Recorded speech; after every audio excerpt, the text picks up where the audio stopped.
ففروا إلى الله إني لكم منه نذير مبين. بسم الله الرحمن الرحيم.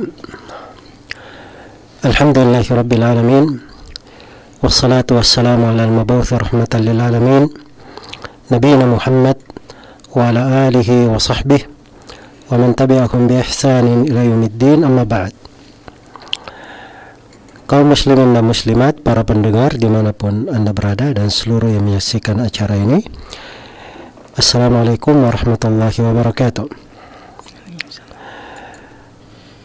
Sebuah hadits dari Rasulullah sallallahu alaihi wasallam terdapat pelajaran-pelajaran berharga, ibrah-ibrah yang perlu kita berhenti sejenak untuk mencermatinya dan merenunginya. Riwayat ini disebutkan oleh Imam Muslim Ibn al-Hajjaj Al-Qushayri An-Naisaburi rahimahullahu ta'ala di dalam kitab sahihnya dari Jabir bin Abdullah radhiyallahu anhu annahu qala, bahwa beliau berkata, naha Rasulullah sallallahu alaihi wasallam anir ruqa. Rasulullah sallallahu alaihi wasallam melarang dari ruqyah. Iya. Ruqyah itu pengobatan yang dibaca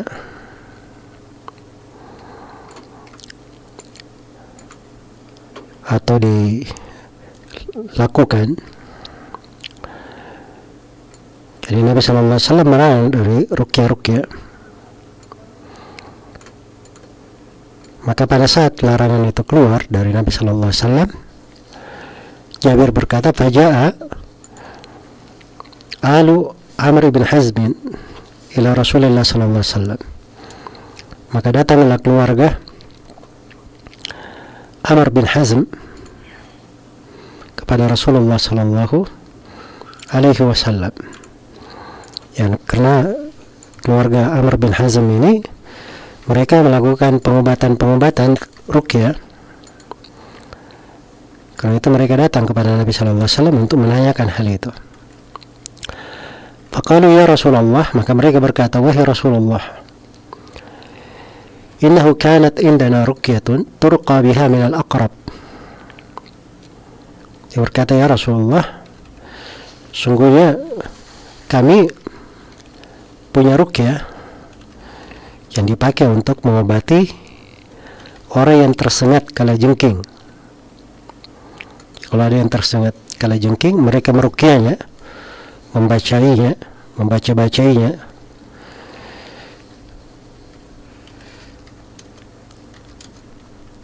Ini ruqyah yang mau ditanyakan oleh keluarga Amr bin Hazm. Tapi karena wa innaka nahaita anir ruqa, tetapi engkau telah melarang dari ruqyah. Qal fa'araduha alaihi. Maka Jabir berkata, ruqyah mereka itu yang dipakai untuk sebagai yampi-yampi pengobatan dari sengatan kalajengking, itu mereka ajukan kepada Nabi, kami meruqyah caranya begini dan begitu. Maka Nabi sallallahu alaihi wasallam ketika melihat hal tersebut, mendengarkannya, maka Nabi berkata, faqala ma ara ba'san, saya tidak melihat ada masalah. Maksudnya tidak apa-apa dengan ruqyah itu. Man istata'a minkum an yanfa'a akhahu falyaf'al. Man istata'a minkum an yanfa'a akhahu falyanfa'hu. Kemudian Nabi memberikan kalimat wejangan universal yang menjadi panduan umum di segala bidang.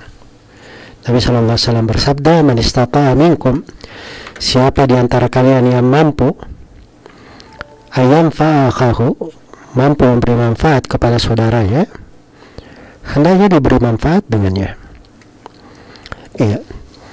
Di sini terdapat pelajaran-pelajaran berharga yang patut dipelajari dan direnungi.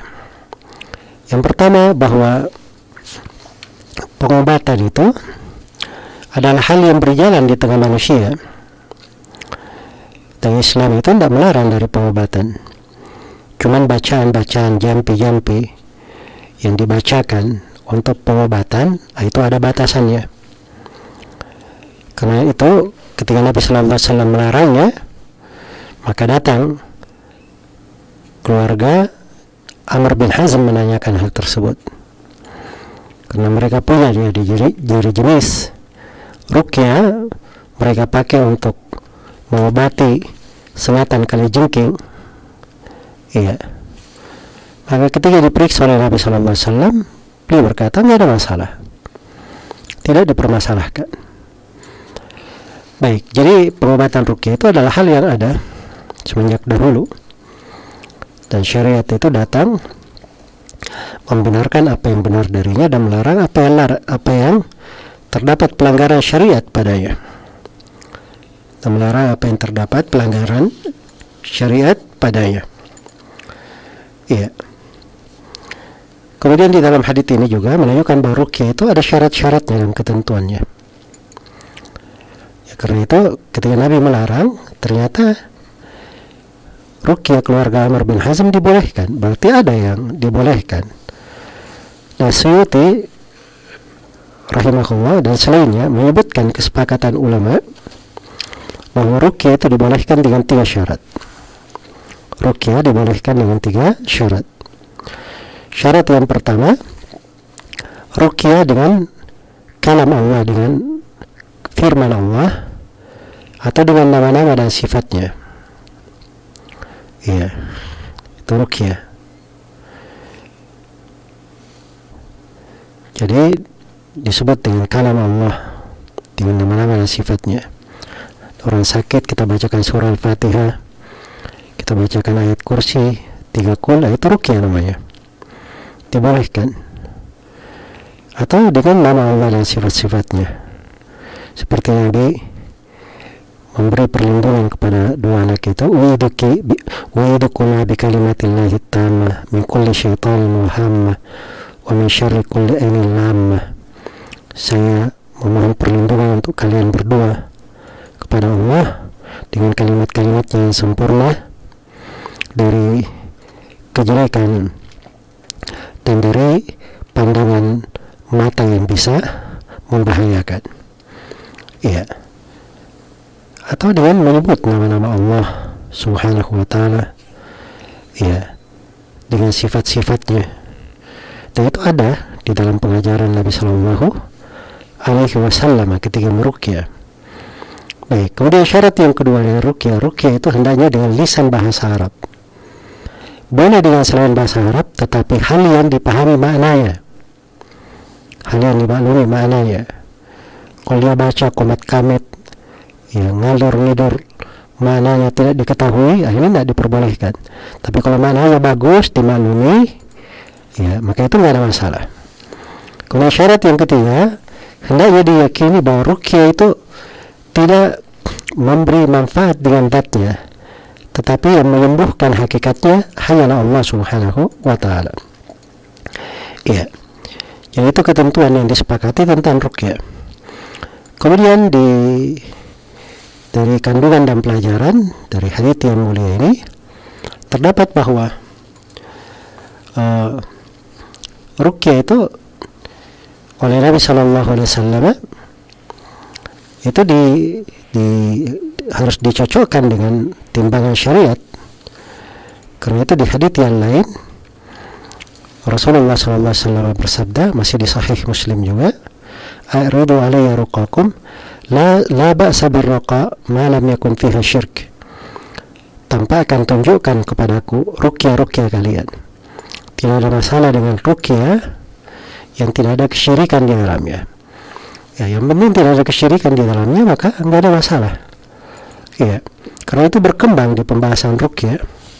Kadang sebagian ulama membaca bacaan-bacaan tertentu yang dia pandang bermanfaat untuk dirinya, maka itu enggak ada masalah dengan 3 syarat yang telah disebutkan. Karena ada keluasan di dalam hal tersebut. Ya. Dan di antara pelajaran berharga dalam hadits yang mulia ini terdapat bagaimana sikap para sahabat ketika terdengar larangan Nabi. Mereka mengindahkan larangan.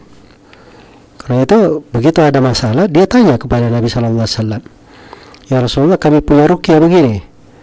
Ya, maka Nabi menerangkan ada masalah, baru mereka melakukannya. Itulah sikap para sahabat Rasulullah sallallahu alaihi wasallam. Iya. Dan terdapat di dalam hadits ini juga berbagai sudut pembahasannya di ilmu usul fikih, di dalalah umum. Kalau Nabi sallallahu alaihi wasallam memberi teks yang bersifat umum atau bersifat mutlak, maka apa yang disampaikan oleh Nabi sallallahu alaihi wasallam artinya memberi cakupan umum itu. Iya, memberi cakupan yang luas, mencakup semuanya. Nah, karena itulah dipahami oleh para sahabat semua ruqyah dilarang. Makanya mereka tanyakan ruqyah yang ternyata ada hukum rincian dari Nabi Sallallahu Alaihi Wasallam di dalam hal tersebut. Nah, ini juga terdapat pelajarannya untuk dunia kedokteran di masa sekarang. Memang betul ada praktek-praktek percobaan. Oh, saya sudah coba dengan membaca begini orang bisa sembuh. Ya betul, percobaan betul, tapi percobaan itu harus tunduk dengan ketentuan syariat. Nah, itu apa yang dilakukan oleh para sahabat? Nah, semuanya diterima oleh Nabi, ditampakkan dulu, tunjukkan kepada Nabi. Kalau Nabi berkata tidak ada pelanggaran syariat, maka nggak ada masalah. Demikian pula di masa sekarang, kalau misalnya seorang ada punya bacaan ruqyah dianggap itu bagus, dia tanya kepada orang yang berilmu, ya apakah ruqyahnya bagus, nggak ada masalah. Kalau dikatakan nggak ada masalah, maka tidak apa-apa dia kerjakan hal tersebut. Iya. Jadi uji coba atau pengalaman pribadi atau apa yang biasa dia atau hal yang sudah merupakan pengalamannya di dalam dunia pengobatan itu harus tunduk di dalam batasan-batasan syariat. Ya, ini keluarga Amr bin Hazm bukan karena mereka sudah punya ruqyah mengobati orang dari kalajengking, sudah mengobati banyak manusia, sudah terbukti, oh ini sudah terbukti. Ya, mereka begitu mendengar Nabi melarang dari ruqyah, oh kami lain pengobatannya. Enggak, mereka malah memahami semua ruqyah dilarang. Mereka pahami seperti itu. Ya, tapi tatkala jenis pengobatan mereka diajukan kepada Nabi dan tidak ada pelanggaran syariat, maka itu tidak dipermasalahkan. Karena itulah apa-apa yang berjalan di praktek dunia pengobatan, di dunia kedokteran, itu harus dicocokkan dengan kaidah-kaidah syariat. Kalau sesuai dengan kaidah syariat, maka nggak ada masalah. Apabila tidak sesuai dengan kaidah syariat, maka itu harus ditinggalkan. Iya. Kemudian di antara manfaat, di antara faedah dari hadits ini, bahwa ruqyah itu dari jenis manfaat yang dibolehkan. Dan terdapat di dalam hadits yang agung ini anjuran untuk tolong menolong di atas kebaikan dan ketakwaan. Dan bagaimana seorang itu kalau dia mampu memberi manfaat kepada siapapun, dia beri manfaat. Dan itulah hidup yang paling indah. Iya. Sebab di antara keberkahan hidup, dia bisa memberi manfaat kepada manusia dimanapun dia berada. Ya, di antara tafsir ayat surah Maryam dari ucapan Nabi Isa alaihissalam, wa ja'alani mubarakan aynama kuntu, saya dijadikan oleh Allah berberkah dimanapun saya berada. Di antara ucapan ahli tafsir, dia bermanfaat dimanapun berada. Dan di antara jenis manfaat itu dia memberikan ilmu, menyampaikan ilmu. Demikian pula dengan pengobatan. Seorang tahu pengobatan, diobati manusia, bermanfaat bagi manusia. Kalau mampu dia lakukan. Ya, pintu kebaikan sangat luas di dalam hal tersebut. Karena itu kadang di saat wabah, musibah, mungkin itu ada pintu ibadah yang lain, pintu ketaatan. Di masa tersebut, seorang itu bisa menebar manfaat di tengah manusia, saling membantu, tolong menolong. Dia dulunya mungkin yang tidak pernah kenal, ada kesulitan, akhirnya dia bisa merasakannya, ya, bisa menjiwainya, sehingga dia juga merasa terpanggil untuk menolong saudara-saudaranya yang tertimpa atau membantu manusia dalam hal tersebut. Ya, maka ini semuanya dari mana-mana yang agung dan kaidah yang besar. Man istata'a minkum ayyam fa'a akhahu falyanfa'hu. Siapa di antara kalian yang mampu memberi manfaat kepada saudaranya, hendaknya dia berikan manfaat itu kepadanya. Semoga Allah Subhanahu wa taala memberi taufik kepada semuanya. Wallahu taala alam.